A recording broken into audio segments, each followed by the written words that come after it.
ya lo sabés. Los socios 3.0 de En Perspectiva son fundamentales. Con su abono mensual o anual, ellos hacen posibles nuestros servicios digitales. Y son mucho más importantes en estos días de emergencia, cuando la audiencia busca periodismo de calidad, pero al mismo tiempo baja fuertemente la publicidad tradicional. Por eso te invitamos a sumarte. Tu aporte es clave. Hay varios importes posibles y distintas formas de pago. Más información en www.enperspectiva.net/socios.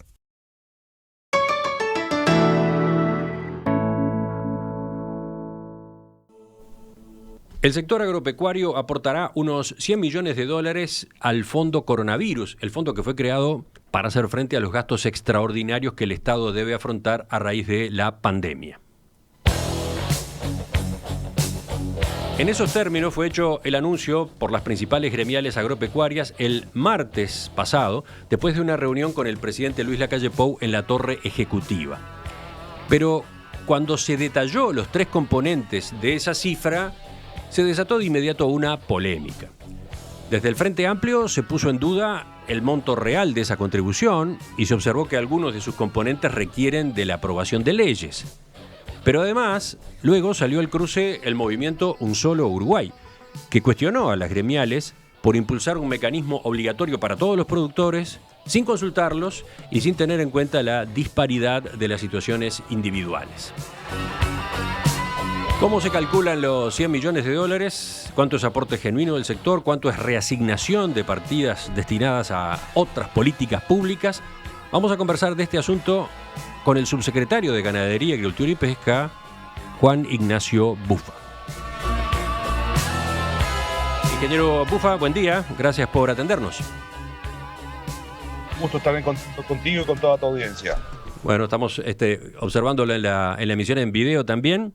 Ingeniero Bufa, usted participó de esta reunión que tuvo lugar en la Torre Ejecutiva donde se acordó este aporte del agro al Fondo Coronavirus. En primer lugar, ¿por qué se optó por un mecanismo como este? ¿Cómo lo observó usted desde el gobierno? Bien, lo primero que hay que destacar de esta situación, una vez decretada la emergencia sanitaria, fue la gran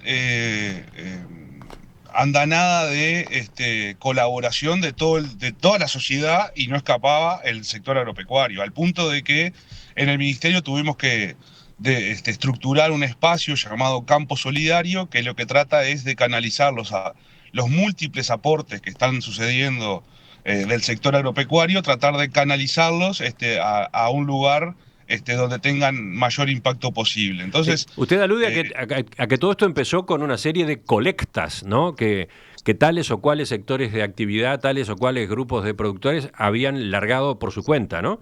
Sí, en efecto, ahí hubo muchísimas llamadas al ministerio, contactos personales, en donde se ponía a la orden la posibilidad de colaborar, y bueno, todas las colaboraciones desde el punto de vista cualitativo muy importantes, y algunas desde el punto de vista cuantitativo realmente de envergadura.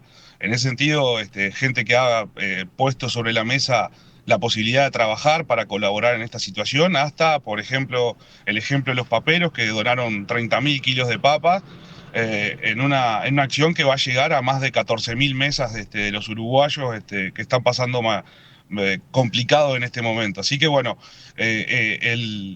veníamos de un proceso en donde realmente se hacía hasta difícil poder organizar todas las ayudas que estaban surgiendo. En ese marco, las propias gremiales se ponen en contacto con la presidencia para sentarse a conversar y discutir de qué manera se podían estructurar otros aportes adicionales a los que ya se estaban haciendo por parte de empresas y particulares en el sector. Y es así como surge esta fórmula o esta propuesta de poner arriba de la mesa estos $100 millones para colaborar en el Fondo Coronavirus. Pero así, como le preguntaba, en términos generales, para entrar después en detalles sobre el esquema que se construyó, que se diseñó, ¿qué impresión tienen ustedes en el Poder Ejecutivo? Bien, yo creo que es un esquema realmente Novedoso en el sentido de que, como todos saben, técnicamente acá hay aportes como de 3 vías, como tú ya mencionaste previo a la entrevista. Que Uno es el 1% hay, municipal, a ver, hay otro 40 millones de dólares que vienen de la renuncia a una devolución del impuesto a la venta de semovientes. Dos, exactamente. 20 millones de dólares provenientes del INAC. Tres, 40 millones de dólares de fondos provenientes del INIA, ¿no? Del Instituto Nacional de Investigación Agropecuaria. Bien, ahí como desde el Ejecutivo, el aporte que surge de INIA y de INAC, esos organismos son cogobernados con los productores. El Ejecutivo, en esencia, podría tener las potestades de reasignar esos recursos. En estos institutos que cogobierna el sector privado, realmente nosotros ponderamos de muy buena manera el hecho de que las gremiales se hayan sentado a la mesa siendo proactivas para poder encontrar una forma de canalizar esos recursos. Eso Ahora, es ahora lo que iremos nosotros a esos componentes hacemos. con un poco más de precisión, pero está bien, esa es la visión general sobre esta parte del paquete. Y sobre la otra, Sobre el 1%, eso constituye como tú bien decías, un crédito fiscal que el sector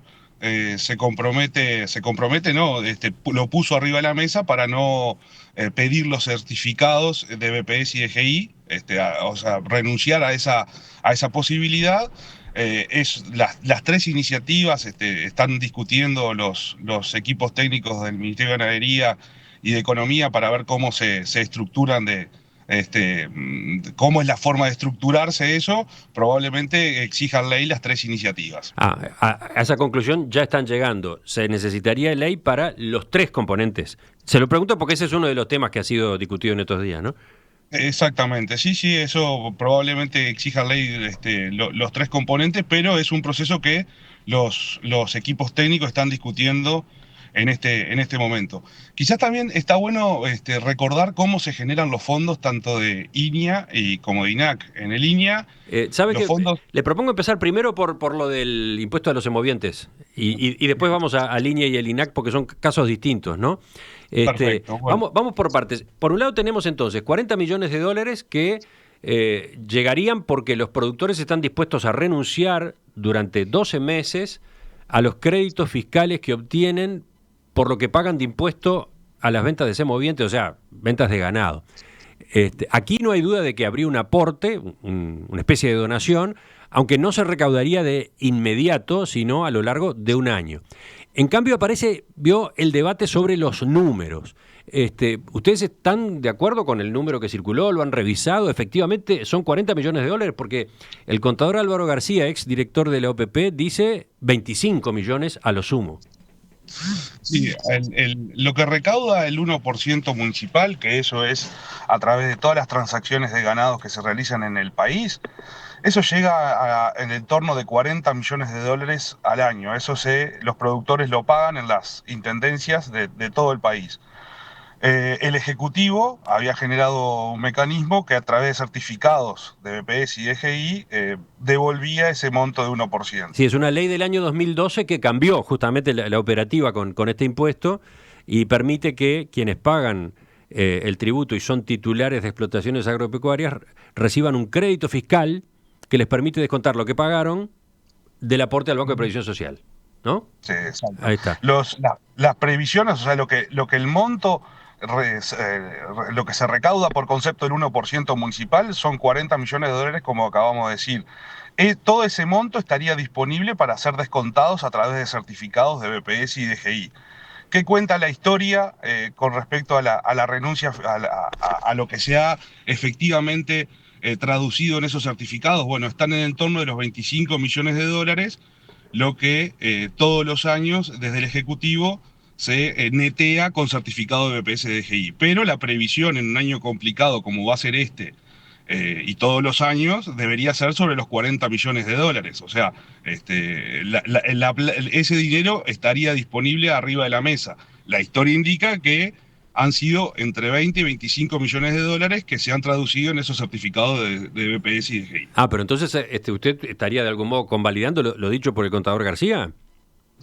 A ver, eso es lo que se consolida, o sea, la información que hay con respecto a lo que a los certificados BPS y DGI son en ese entorno de 25 millones de dólares. Pero volvemos al inicio. Está arriba de la mesa los 40 millones de dólares, en donde desde el Ejecutivo deberían hacerse las previsiones para esos 40 millones de dólares. La realidad es que en los últimos años ha estado en el entorno de los 25 millones de dólares la devolución en esos certificados de BPS y DGI. En definitiva, ¿cuál es el monto real que termina ingresando al fondo coronavirus por esta vía? Lo sabremos recién cuando se cumpla el año.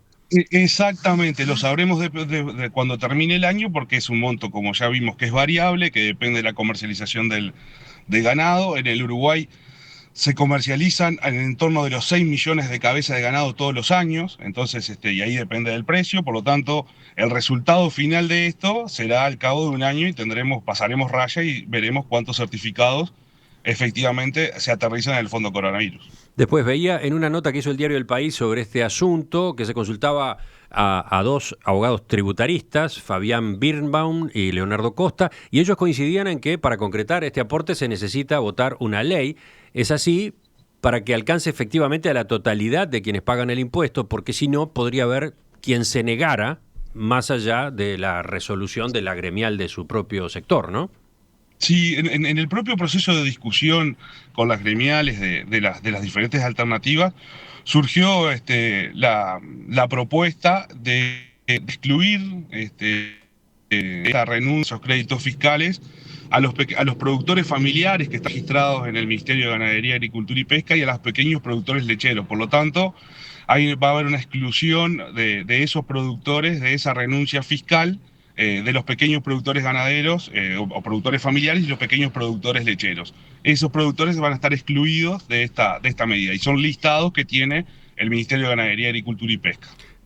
Pero entonces a su vez tenemos que recortar también la cifra por ese lado, porque ya hay determinados sectores de productores que quedarían excluidos. Sí, digamos que si bien no tenemos la cuantificación fina de esto, entendemos de que la renuncia a ese fondo por estos productores va a ser bastante chica, pero no te puedo precisar la cifra en este momento, lo estamos trabajando. Estamos con el subsecretario de Ganadería, Agricultura y Pesca, Juan Ignacio Bufa. Con él ya retomamos la entrevista. En la segunda parte del reportaje vamos a ver los otros dos componentes de este aporte de 100 millones de dólares del agro al fondo coronavirus, los recursos que vienen de INAC y los de INIA. Seguimos en entrevista con el ingeniero agrónomo Juan Ignacio Bufa, subsecretario de Ganadería, Agricultura y Pesca. Estamos preguntándole a propósito de este aporte de 100 millones de dólares que el sector agropecuario realizará al fondo coronavirus, que se conoció la semana pasada, que ha sido motivo de controversia. Hemos ido viendo, una consideración general del ingeniero Bufa al respecto, pero después también ya uno de los componentes. 40 millones de dólares que vienen o vendrían, hay que hacer el cálculo una vez que pase el periodo de 12 meses, de la renuncia a una devolución del impuesto a las ventas de semovientes. Vayamos a las otras dos partes. Vayamos concretamente ahora, ingeniero Bufa, a 40 millones de dólares que vendrían del INIA, una persona jurídica de derecho público no estatal que se dedica a formular y ejecutar los programas de investigación agropecuaria y que está dirigida por una junta integrada por 2 representantes del Poder Ejecutivo y 2 representantes de los productores. A ver, según lo que se informó, usted me lo confirma, usted me lo verifica, de esos 40 millones de dólares, 10 salen del Fondo de Promoción de Tecnología Agropecuaria y el resto, 30 millones, corresponde a una deuda que el Poder Ejecutivo mantiene con el INIA, generada durante la administración anterior, y que los representantes de los productores en el INIA aceptan que se condone. La pregunta que ha quedado planteada es, ¿por qué, si esto es así, esos 40 millones son un aporte de los productores? ¿Qué responde usted? Bien, ahí una comentario general. O sea, los dos institutos que vamos a hablar ahora, tanto el INIA como el INAC, son institutos que están cogobernados por los productores. En uno, en el INIA, el aporte viene por una adicional de un impuesto llamado IMEVA, que se recauda todos los años, igual monto debería poner el Ejecutivo para el Instituto Nacional de Investigación Agropecuaria. En ese sentido, como tú bien decías, se ha generado una deuda del Ejecutivo anterior con el INIA, de los aportes del Ejecutivo, en torno a los 30 millones de dólares, que es una parte de los aportes que el sector está poniendo arriba de la mesa, y el segundo componente son 10 millones de dólares por parte de los fondos de promoción de tecnologías agropecuarias, que es un fondo para que el INIA genere investigación con terceros.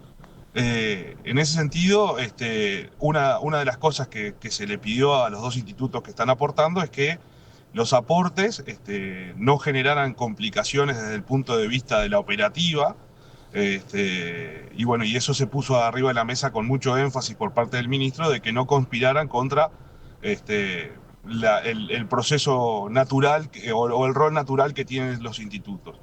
Y ahí se llega al aporte de los 40 millones de dólares de línea, 30 que van a ser en una deuda en donde no se va a reclamar por parte del instituto, y 10 por parte por el Fondo de Tecnología Agropecuaria, los fondos FPTA. Ahora, la duda que ha estado planteada o la crítica directamente es, ¿son aportes de los productores estos 40 millones de dólares o son en realidad un aporte de la sociedad uruguaya en general? El Ejecutivo, por cómo están estructurados estos aportes, tendría la potestad de definir cómo se redireccionan estos recursos. Pero en esta situación, lo que nosotros, o lo que se pondera o se pone arriba de la mesa, y yo pongo el énfasis, es primero la actitud proactiva de las gremiales de convocar a presidencia para buscar las formas de cristalizar algunos apoyos. En este marco, yo me pregunto, ¿qué es mejor? ¿Que el Ejecutivo lo hubiese hecho por motus propio o en coordinación con el sector productivo en esos institutos que cogobiernan y cofinancian en el caso de Línea o financian al 100% en el caso de INAC? Yo creo que es mucho mejor en esta situación encontrar soluciones o alternativas consensuadas con el sector, con los productores que cogobiernan estos institutos. Ahí yo pongo el énfasis. Pero técnicamente el Poder Ejecutivo podría haber asignado estos recursos como mejor entendiera. Creo que pero, es entonces, mucho mejor. En definitiva, sí, estamos hablando del redireccionamiento de los fondos destinados a una política pública, ¿no? Sí. En efecto. Yo creo que en este marco es mucho más saludable para todos que se dé en este contexto de negociación y de actitud proactiva por parte de las gremiales. En ese sentido, desde el Ejecutivo valoramos y ponderamos de manera muy, muy importante esa actitud que han tenido las gremiales de sentarse a la mesa y encontrar estos mecanismos que, insisto, técnicamente el Ejecutivo podría tener las potestades de redireccionar, pero se encontró una solución con los propios mandantes de esta institución para poder volcarlos al fondo coronavirus de alguna manera. Sí, pero el punto de todos modos es si esto se lo puede ver como un aporte del sector agropecuario, si estos son los productores poniendo ese dinero, ¿no? Bueno, el INIA se cofinancia con los productores, esa es una realidad, así se estructura el financiamiento de INIA. Yo creo que entramos en una discusión técnica fina sobre la terminología a utilizar. Yo creo que lo relevante en esto es que hasta hace 15 días no existía o no estaba arriba de la mesa esta posibilidad.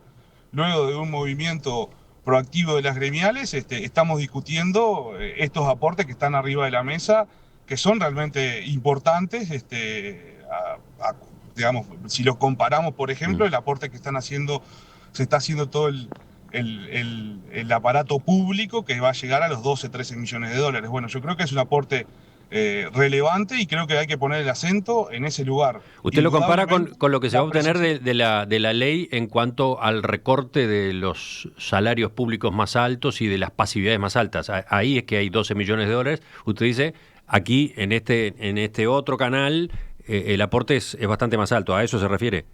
Exactamente, y yo creo que digamos, es muy importante precisar técnicamente las cosas. De vuelta, insisto, el Ejecutivo tiene la potestad de redireccionar estos fondos públicos. En este marco creo que se generó una mesa generada o provocada por las propias gremiales para poder cristalizar esto de alguna manera. Yo creo que es mucho más positivo para todas las partes hacerlo de esta manera que hacerlo de una manera desde la imposición del Poder Ejecutivo. Yo pongo el acento en ese proceso que creo que es lo rescatable de esto y que al final del día va a configurar un aporte al fondo coronavirus, que es lo relevante que estamos discutiendo.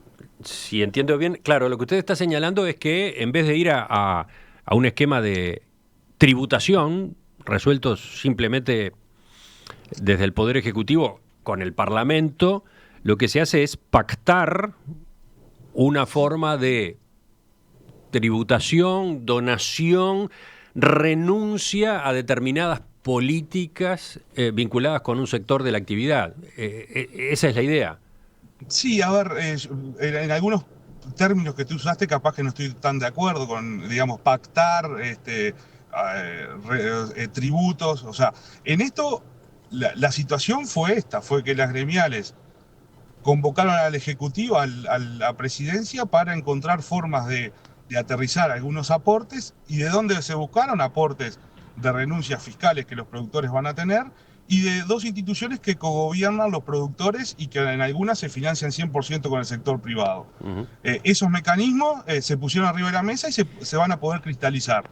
Eso yo creo que hay que poner el énfasis y no confundirlo con el tema tributos o pactar, sino que me parece que fue un proceso muy natural por parte de las gremiales para poner estos fondos arriba de la mesa, que el Ejecutivo tenía la potestad de hacerlo, pero las gremiales entendieron de que ellos tenían que ser proactivas y buscar los mecanismos de aterrizar estos dineros. No, se lo preguntaba porque usted sabe que ha estado sobre la mesa a partir de la ley justamente que introdujo el recorte a los salarios de los funcionarios públicos más altos y a las pasidades más altas. Ha estado sobre la mesa, se desencadenó ahí la discusión sobre si tenía que haber impuestos o recortes que llevaran a que contribuyeran otros sectores de la sociedad. Y se ha llegado a hablar de impuestos especiales al capital, etcétera. Podía pensarse que este camino dialogado, consensuado con las gremiales del agro, es una forma de no llegar a eso que hay grupos de la sociedad, hay grupos políticos que están reclamando. A ver, la discusión tributaria excede obviamente las competencias que tengo en lo personal. Ya creo que el presidente fue claro en ese sentido, donde parte de la nueva normalidad que vamos a tener que transitar va a estar dinamizada por todo lo que es el sector privado, y lo necesitamos con los motores lo más ajustado posible para acelerar y salir de esta situación lo más rápidamente posible. Pero evidentemente la discusión tributaria y los costos que va a tener esta crisis son otras las personas idóneas para conversar contigo al respecto, ¿no? Bien, una última pregunta sobre este tema, el componente 2 que estábamos viendo, de los fondos que vienen desde línea. En la nota que escribió el periodista del diario El País, que yo citaba recién, sobre una parte de ese monto, $30 millones, el doctor Leonardo Costa, el especialista en derecho tributario, dice: el agro le dice al Estado, te libero de ese compromiso, ¿no?, de aquella deuda que Rentas Generales tiene con el INEA, usalo en otra cosa, el fondo coronavirus. Es una dispensa política que el agro hace. Si lo miro jurídicamente, el Estado dice, en vez de poner algo acá, que ya estaba comprometido, lo voy a destinar allá. La pregunta, agrega el doctor Costa, es, ¿lo pondría igual el Estado si no existiera este planteo proveniente de las gremiales? Bueno, es una pregunta compleja porque tiene varios supuestos. La realidad es que esa deuda existía del Ejecutivo con INEA y en algún momento se iba a tener que resolver de alguna manera. Esa es la realidad. Y en esta situación lo que se pone arriba de la mesa es, condonar o, no exigir el pago de esa deuda que existe y que está arriba de la mesa. Me parece que preguntarnos si el Ejecutivo la tuviera que cumplir, claro que la tenía que cumplir, si es una deuda que se generó por parte del Ejecutivo con INEA. Claro que se tenía que cumplir. Claro, pero capaz que no se cumplía en estas circunstancias, justamente, ¿no?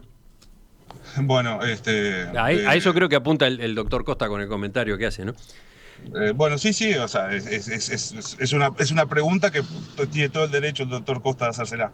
Y bueno, y por último vayamos a los 20 millones de dólares que surgirían del INAC, otra persona pública no estatal, en este caso dedicada a ejecutar la política nacional de carnes que determine el Poder Ejecutivo. El INAC puede proponer, puede asesorar, ejecuta.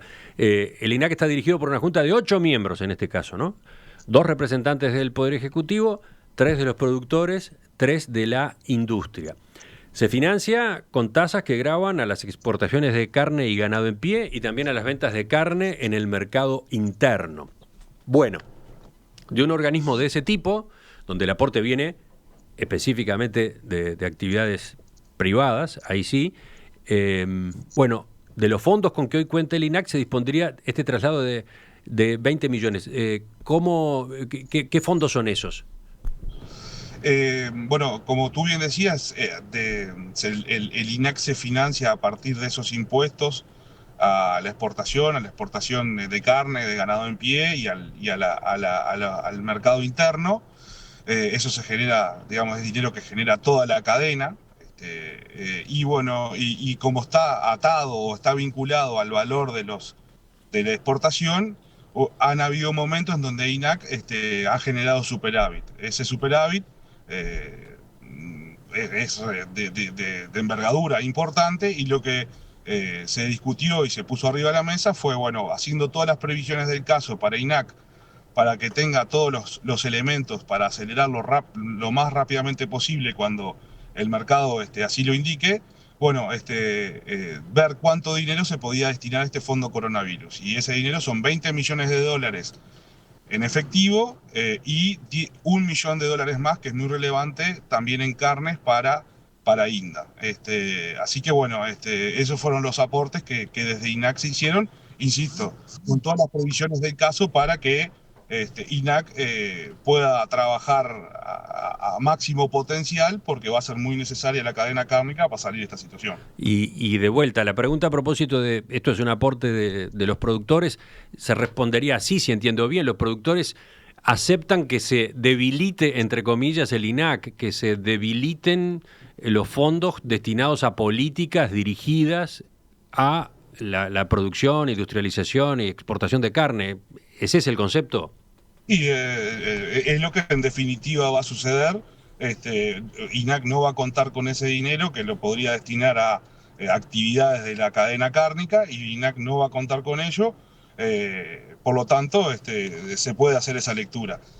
Yo creo que digamos, no va a ser gratis para las dos instituciones poder poner arriba de la mesa estos fondos. O sea, va a haber que trabajar muchísimo y con mucha creatividad, poder seguir generando todas las cosas que genera tanto INAC con INAC con estas restricciones arriba de la mesa. Pero bueno, desde el Ejecutivo, desde los nuevos presidentes que están en las instituciones, desde las juntas directivas de ambas instituciones, están muy convencidos de que lo van a poder hacer en estas condiciones. Bueno, y después estuvo la discusión jurídica.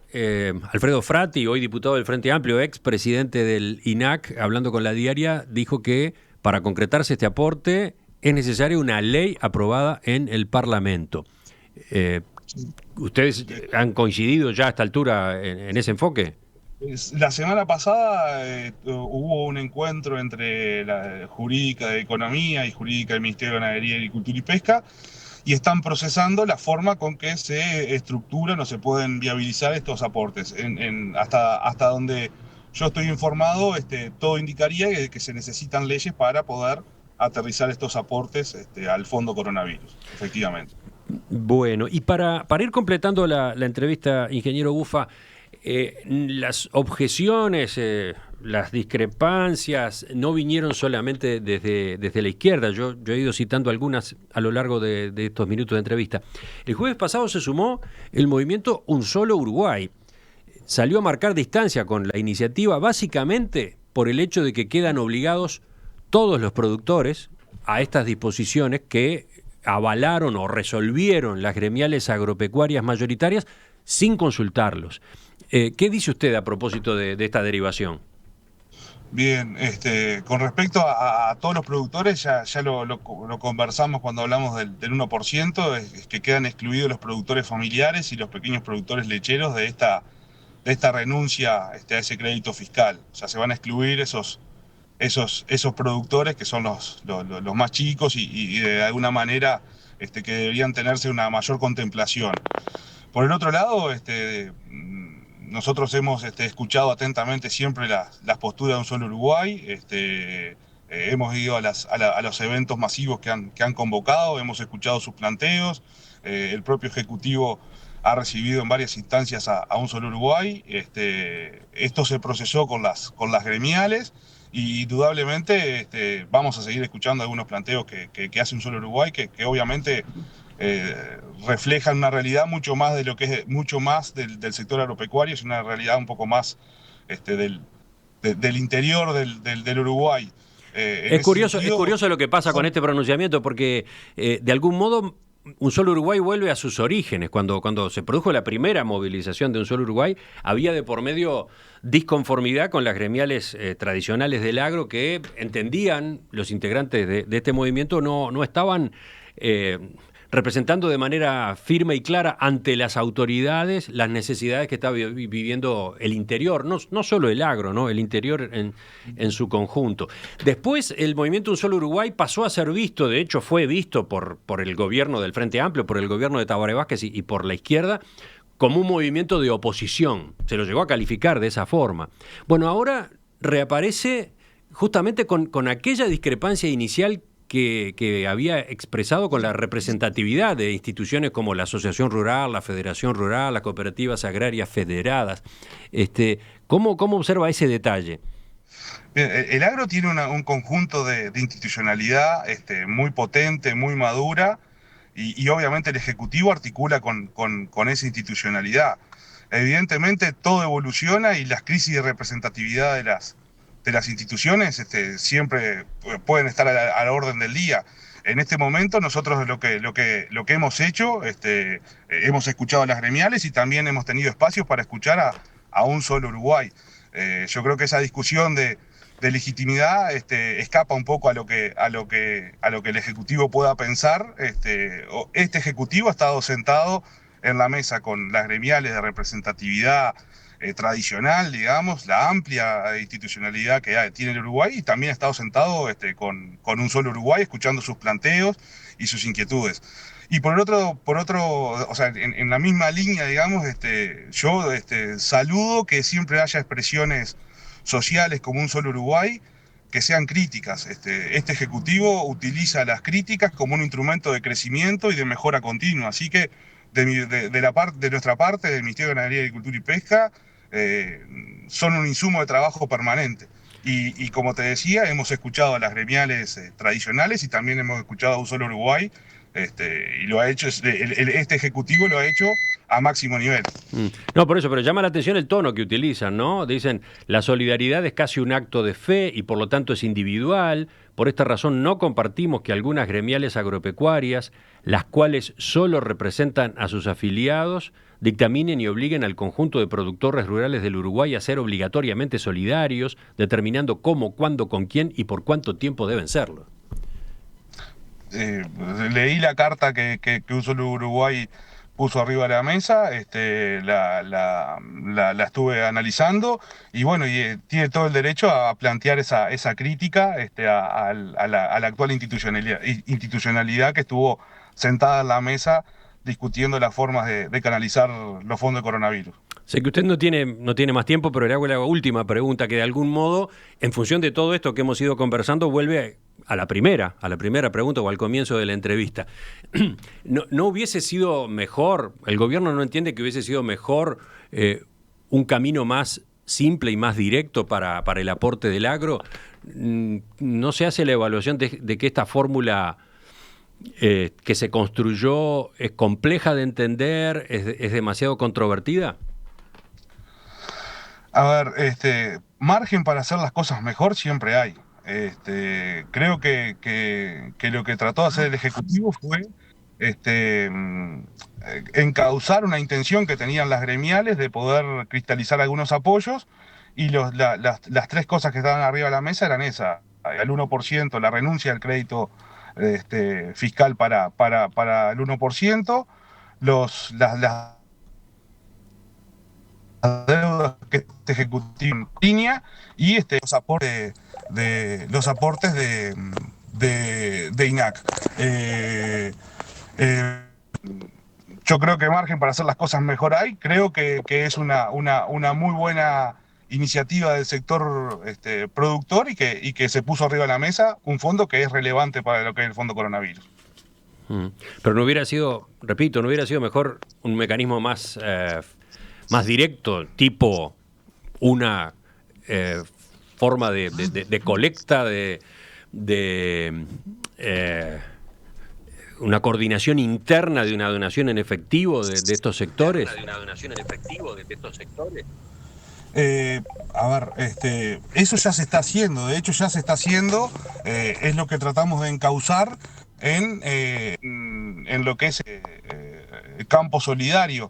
Ahí se está encauzando una enorme cantidad de apoyos directos, y otros que no los podemos encauzar porque se dan localmente y ni siquiera pasan por el ministerio. Así que eso también se está dando. En realidad se está dando lo que tú decías de aporte directo, y también se está dando un aporte con esta estructuración que ha sido que hemos discutido hasta ahora. Es un complemento, usted lo ve así, como otra fórmula que se agrega a la que ya existía de donación, sí, ya espontánea, y que cada productor resuelve en función de sus posibilidades. Exactamente. Creo que esa no es una lectura, es una realidad, así se está dando. Uh-huh. Y lo otro, digamos, yo tengo otro compromiso ahora, pero no quería perder la oportunidad de rescatar el mayor aporte que va a hacer el agro a este fondo coronavirus o a esta situación. Es el aporte que está haciendo hoy toda la campaña a lo largo y ancho del país. Hoy se está cosechando soja, se está terminando la cosecha de arroz, se están planificando los cultivos de invierno, se están haciendo los verdeos para hacer las invernadas y las producciones lecheras del futuro. A ver, el agro, en esta situación, siempre el agro ha sido parte de la solución de Uruguay, y en esta situación compleja lo va a hacer mucho más. Entonces, yo creo que tenemos que rescatar el mayor aporte que va a hacer el agro, que va a ser dinamizando la actividad económica de todo el país, y ese va a ser el mayor aporte que va a hacer a esta situación, ¿no? Ingeniero agrónomo Juan Ignacio Bufa, subsecretario de Ganadería, Agricultura y Pesca, le agradezco su atención a nuestra llamada y estos minutos que creo que nos pasamos de la hora que usted tenía. Bueno, el agradecido soy yo. Volvemos a conversar en cualquier momento.